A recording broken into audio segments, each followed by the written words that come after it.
Well, good evening and happy holidays, hockey fans. This is Dee Carl from New York Islanders 7th Woman and Off the Rush.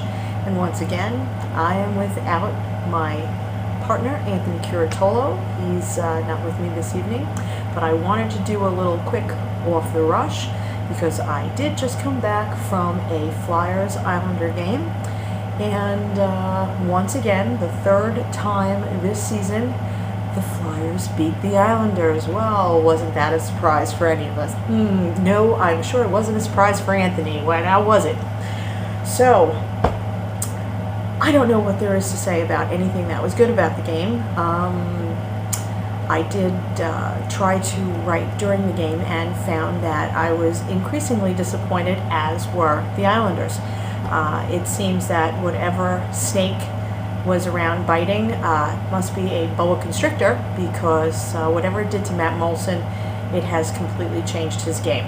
My biggest problem with what I saw this evening was he seems to be trying to shoot from almost the blue line, and he's not as powerful as Mark Streit, so shots are not going where he wants them to go, and they're hitting the crest of any goaltender that's in the net, and therefore the dirty goals are not coming anymore. So that's why he still is at the 15 mark, and I'm going to lose that bet come January 1st. But what are you going to do? That's the way that goes. The other problem that I saw tonight, this loss is not Marty Biron's fault, not by any stretch of the imagination. However, it would be nice if Marty would not give up a rebound. I don't know why, but he seems to be able to stop the puck and just let it fall, go where it wants. But, you know, occasionally, Marty, you can't actually cover it up. Why don't you try it?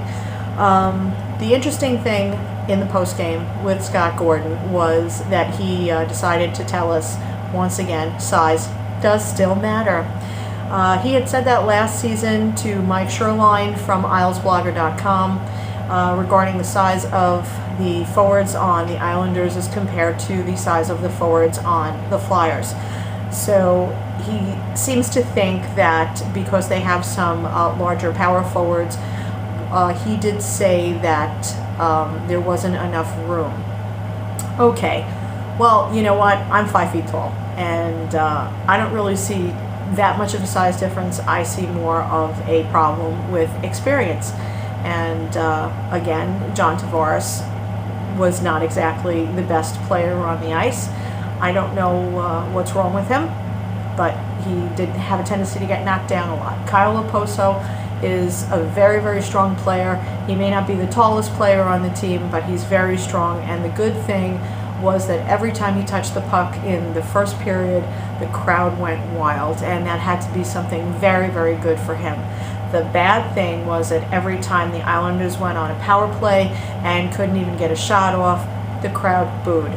That has to be devastating to players. As a matter of fact, I know it must have been, because when we did walk into the locker room in order to do the post game, they were sitting and mulling over in their heads the chances that they had, which both Marty Biron and Scott Gordon said came off the rush.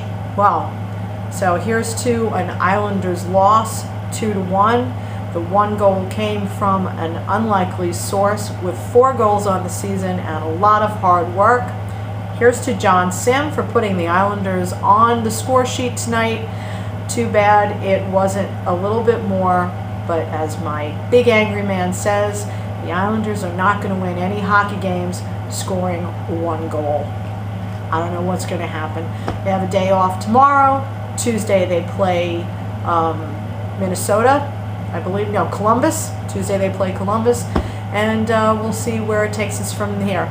So I'm looking forward to Anthony Curatolo's responses to everything that I've said, considering that I know he is a Flyers fan, and I wish that you were here, Anthony, but instead I've got my very silent partner, my little Islander bear, who probably is also just about as depressed as I am over this loss, but I'm going to drink it away.